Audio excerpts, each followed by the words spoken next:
Καλώς ορίσατε στο PCFGR. Στο προηγούμενο βίντεο είδαμε πώς να χακάρεις το Facebook κάποιου άμα ξέρεις το email του. Σε αυτό το βίντεο θα δούμε πώς μπορείς να βρεις το email που χρησιμοποιεί ένας φίλος σου για το Facebook. Αυτό που θα χρειαστούμε είναι ένα email στο Yahoo. Άμα έχουμε ήδη το ανοίγουμε, αλλιώς δημιουργούμε καινούριο. Αφού το ανοίξουμε πηγαίνουμε εκεί πέρα που λέει επαφές. Πατάμε εισαγωγή επαφών και εισαγωγή από το Facebook.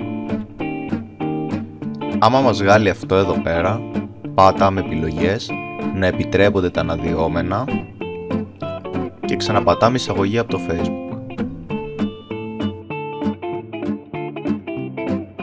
Μας λέει εδώ πέρα ότι εισάχθηκαν 153 νέες επαφές. Πατάμε τέλος και πατάμε εδώ πέρα που λέει Facebook.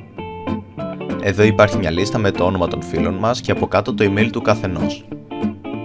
Πιθανότατα δεν θα έχει βρει το email όλων των φίλων σας, αλλά θα έχει βρει των περισσότερων. Αυτό ήταν τόσο απλό.